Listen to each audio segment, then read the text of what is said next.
அமைதியா நிக்கிறதுக்கும் எதுவும் பண்ணாம நிக்கிறதுக்கும் ரொம்ப நிறைய வித்தியாசங்கள் இருக்கு. உண்மை எது பொய் எதுன்னு உனக்கு தெரியும். அதுதான் உன் பலவீனமே. தெளிவான இந்த நீர் மாதிரி அமைதியா சாந்தி. அஸ்ஸலாமு அலைக்கும். உங்கள் அனைவர் மீதும் இறைவனின் சாந்தியும் சமாதானமும் உண்டாகட்டும். இதுக்கு முன்னாடி கொடுத்த வீடியோஸ் எல்லாமே பார்த்து பாதுகாப்பாகவும் நல்ல விதமாகவும் பயிற்சி பண்ணிருப்பீங்கன்னு நம்புகிறேன். இன்றைக்கி நீங்கள் கற்றுக்க போகிற விஷயம்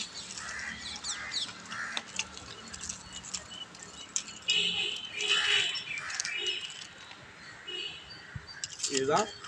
இதில் வெவ்வேறு விஷயங்கள் எப்படி சேர்க்கலான்றது நான் அதில் சொல்கிறேன். பயிற்சி, பாதுகாப்பு, இது ரெண்டுமே மிக மிக அவசியம். பாதுகாப்பாக பயிற்சி செய்யுங்க. ஏற்கனவே இது இடுப்பில் எப்படி பண்ணுறது, இந்த ஷோல்டர் டேப்பிங் எப்படி பண்ணுறதுன்னு சொல்லி இதுக்குள்ள வீடியோஸ் கொடுத்துருக்கேன். ஒருவேளை நீங்கள் இந்த வீடியோ பார்க்குற புதுசாக இருந்தீங்கன்னா அந்த வீடியோஸ்லாம் பார்த்து பாதுகாப்பாக பயிற்சி செய்யுங்க. தொடர்ந்து வீடியோ பார்க்குறவங்க இந்த அடுத்த கட்ட பயிற்சி நீங்கள் செய்யலாம். இது ஒன்றும் இல்லை, மேலே போய் சுழட்டணும். 5 அல்லது 10 கவுண்டிங் உங்கள் விருப்பப்படி சுழட்டலாம். சுழட்டும் போது வெளிப்பக்கம் சுழட்டினீங்கன்னா நீங்கள் இந்த டேப்பிங் கொடுக்க முடியாது. உங்கள் பக்கம், அதாவது உள்வாட்டமாக சுழட்டுங்க. நான் இந்த பக்கம் திரும்பி காட்டுறேன் உங்களுக்கு. உங்கள் பக்கம் சுழட்டணும், சரிங்களா? சுழட்டிட்டு 1 2 3 4 5 1 புரியுங்களா? ப்ராக்டிஸ் பண்ணிக்கோங்க. 1 2 3 4 5 இது செஞ்சும்போது 1 2 3 4 5 1 1 இந்த 2 ஏற்கனவே இது இப்படி செய்கிறதுக்கான ப்ராக்டிஸ் வீடியோஸ் நான் கொடுத்துருக்கேன். பார்த்து பாதுகாப்பாக பயிற்சி செய்யுங்க. 1 2 3 4 5 1 1 அதே போல் ஷோல்டர் வெளிப்பக்கம் வரும், இந்த மாதிரி பிடிக்கணும். புரியுதுங்களா? நான் இந்த பக்கம் செஞ்சு காட்டுறேன் பாருங்க. 1 2 3 இந்த ஷோல்டர் டேப் பண்ணுறோம் இல்லையா, அந்த மாதிரி இந்த ஷோல்டரை டேப் பண்ணும்போது இந்த சங்கிலி தான் உங்கள் ஷோல்டரில் படணும். இதுதான் நேரடியாக கட்டை வந்து அடிக்கும்போது இதனால் அடிப்படவோ இல்லை இந்த எலும்பில் அடிப்படவோ நிறைய வாய்ப்புகள் இருக்குது. பயிற்சி மிக மிக முக்கியம். 1 2 3 4 5 1 2 3 4 தெரியுதுங்களா? இந்த கேட்ச் எப்படி பண்ணுறது உங்களுக்கு தெளிவாக புரியுதுன்னு நினைக்கிறேன். இந்த டேப் பண்ணும்போது பாருங்கள், கை கீழே தான் இருக்குது. இந்த டேப் பண்ணும்போது கையை கொஞ்சம் உயர்த்தி கொடுங்க. அது வரைக்கும் கீழே வைங்க. நேராக வச்சிங்கன்னா உங்கள் கைக்கு இப்படி வந்து சிக்கிடும், அல்லது விரல்களில் அடிப்பட நிறைய வாய்ப்புகள் இருக்குது. 1 2 3 டேப் டேப் டேப் கேட்ச். ரொம்ப சுலபமாக பண்ணலாம். நிதானமாக பண்ணிங்கன்னா தெளிவாக உங்களால் பண்ண முடியும், அடிப்படாமல் கற்றுக்க முடியும். 1 2 அவ்வளோதான். 1 2 இது என்ன பண்ண போகிறோம்னா இதில் அப்படியே ஃப்ரண்ட்டில் நீங்கள் இப்படி பண்ணலாம். 1 2 இந்த கையை கீழ் வாட்டமாக இப்படி திருப்பி விடணும், அவ்வளோதான், வேறு ஒன்றுமே இல்லை. 1 2 ரைட் ஹேண்ட் அங்கேயே தான் இருக்குது. லெஃப்ட் ஹேண்டில் பிடிச்சோம் இல்லையா, அது 1 2 லெஃப்ட் ஹேண்ட் அப்படியே கொண்டு வரோம், மேலே தூக்கி இப்படி போடுறோம். இது என்ன பண்ணோம், ஃபாஸ்ட்டாக மூவ் பண்ண போகிறோம். தெளிவாக உங்களுக்கு புரியுதுன்னு நம்புகிறேன். இது என்ன ஆகுனா, நம்ம அப்படி எட்டி டேப் பண்ணும்போது நடு தலையிலோ மூக்கோ முகம் அல்லது நீங்கள் எதில் குறி வச்சு பயிற்சி பண்ணிலோ அதில் பொருளை சுலபமாக அடிக்கலாம். இந்த மாதிரி நம்ம செய்கிற இந்த விஷயங்கள் இப்போ டேப் பண்ணி இப்படி பண்ணுறது, இது எல்லாமே நான் ஏற்கனவே சொல்லியிருக்கேன். இது எதிராளியை கவனம் திசை திருப்புவதற்காக செய்கிற விஷயம். பயிற்சியின் போது இது கொஞ்சம் என்ன சொல்கிறது, ஒரு நல்லாயிருக்கும் செஞ்சு பார்க்கும்போது. ஒரு active mind, jolly mind, tricks இந்த மாதிரி சொல்லலாம். ஃப்ரீ ஸ்டைல் இது சொல்லலாம். இது எப்படி வேணாலும் நம்ம பேர் சொல்லலாம். அதாவது அலங்கார முறைன்னு கூட சொல்லலாம். சிலம்பத்தில் நீங்கள் கேள்விப்பட்டிருக்க வாய்ப்பு இருக்குது. சிலம்பத்தில் அலங்கார முறை இருக்கான்றது எனக்கு சரியாக தெரியல. ஆனால் அலங்கார விளையாட்டுன்னு சிலம்பத்தில் சொல்லுவாங்க. அந்த மாதிரி இந்த விஷயங்கள் தான் இந்த அலங்கார விளையாட்டுன்ற மாதிரி இந்த விஷயங்களும் நீங்கள் என்ன பண்ணலாம், இதில் செய்யலாம்.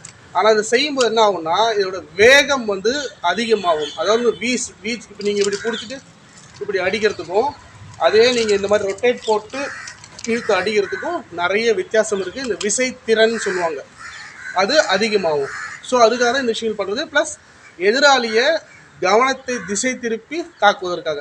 இப்போ நீங்கள் இதை செய்கிறீங்க, இப்படி சுற்றினே இருக்கீங்க, எதிராளி பார்த்துனே இருக்காரு, இப்படி செஞ்சுட்டு இப்படி நீங்கள் பிடிச்சிட்டிங்கன்னா இப்போ எந்த கையால் நீங்கள் அடிப்பீங்க, அப்படியே தாக்குவீங்களா அல்லது இந்த மாதிரி திருப்பி போடுவீங்களான்றது உங்கள் எதிராளியை கணிக்க முடியாது. அதுக்காக செய்கிற விஷயங்கள் தான் இது. ப்ளஸ் எக்ஸ்ட்ரா ட்ரிக்ஸ் இது, சரிங்களா? பாதுகாப்பான பயிற்சி மிக மிக அவசியம். இப்போ இது செஞ்சுட்டோம். இந்த ரொட்டேட் இது எல்லாத்துக்கான வீடியோஸ் நான் ஏற்கனவே உங்களுக்கு நான் கொடுத்துருக்கேன். அதை பார்த்து இந்த ரொட்டேஷன் எப்படி பண்ணுறது, இந்த கையில் இது எப்படி திருப்புறது, இல்லை இது எப்படி நம்ம கையில் ரொட்டேட் பண்ணுறோம், இதுக்கான வீடியோஸ் எல்லாமே நான் கொடுத்துருக்கேன். பாதுகாப்பாகவும் நிதானமாகவும் பயிற்சி செய்யுங்க. இன்றைக்கி அடுத்து இதில் என்ன செய்யலான்றது நான் சொல்கிறேன். இது ரொட்டேட் பண்ணுறீங்க, டேப் பண்ணிவிட்டு இது பிடிக்கிறீங்க இல்லையா, இதை இப்படி எடுத்து போடலாம். ஒன்று இதான் சொல்லிட்டேன் இல்லையா, எடுத்து போடுறீங்க. இதிலே ரெண்டாவது விஷயம் தான் இது, இந்த கை மாற்றுறது. ஒன்று டேப், இந்த கை சுழற்சி செய்கிறோம் இல்லையா, இந்த கையோட மாற்றம், இது சுழற்சி செய்கிறோம் இல்லையா, இதை செஞ்சுட்டு ஒருவேளை நீங்கள் இப்படி பிடிச்சிட்டிங்கன்னா அதை பற்றி கவலைப்படாதீங்க. பொதுவாக நஞ்சாக் பிடிக்கும்போது இப்படி தான் பிடிப்பாங்க இல்லையா. ஒருவேளை நீங்கள் இப்படி பிடிச்சிட்டிங்கன்னா, இந்த வாட்டம் பிடிச்சிட்டிங்கன்னா ஈஸியான வழி என்னன்னா, நீங்கள் அப்படியே இதை தூக்கி கழுத்தில் போட்டு ஒரு இழுக்கலாம். ஸோ கை எந்த வாட்டம் தவறி போனாலும் அதுக்கான நுட்பத்தை பழகும் போது அதை அப்படியே நீங்கள் பயன்படுத்திக்கலாம். ரொட்டேட் பண்ணுறீங்க, அப்படியே இழுக்கலாம். ஸோ எதிராளியை திசை திருப்பி, அதாவது கவனத்தை சிதறடித்து தாக்குவதற்கான பயிற்சி முறைகள் தான் இது எல்லாமே.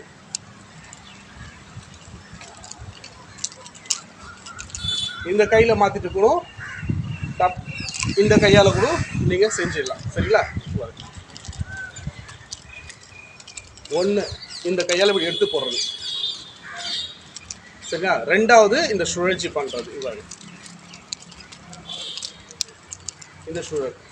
இந்த சுழலில் போட்டு நீங்கள் இப்படி பிடிச்சிட்டா கூட கழுத்தில் போட்டு இந்த இது பண்ணலாம். இந்த நெக்கில் போட்டு எப்படி பண்ணுறது சொல்ல பயிற்சி வீடியோஸ் நான் ஏற்கனவே கொடுத்துருக்கேன். அதை பார்த்து பாதுகாப்பாகவும் நல்ல விதமாகவும் பயிற்சி செய்யுங்க. எதிரியை கவனம் திருப்புவது மட்டுமல்ல, நீங்கள் பயிற்சி பண்ணும்போது உங்களுடைய கவனம் சரியாக இருக்கணும். உங்கள் கவனம் சரியாக இல்லைன்னா நீங்கள் இப்படி சுழட்டும் போது மறந்து போய் உங்கள் கையை கிட்ட கொண்டு வந்துட்டிங்கன்னா இது நேராக உங்கள் முகத்திலே அடிபடும்.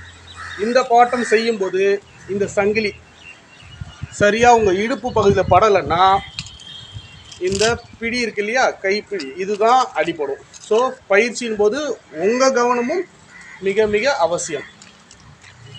நிதானமாகவும் கவனமாகவும் பயிற்சி செய்யுங்க. இந்த மாதிரி அடுத்தடுத்த விஷயங்கள இல்லை, நீங்கள் உங்களுக்கு என்ன தோணுதோ அந்த மாதிரி விஷயங்கள் கூட நீங்கள் என்ன பண்ணல ஆட் பண்ணிக்கலாம். ஸோ பாதுகாப்பான பயிற்சி மிக மிக அவசியம்.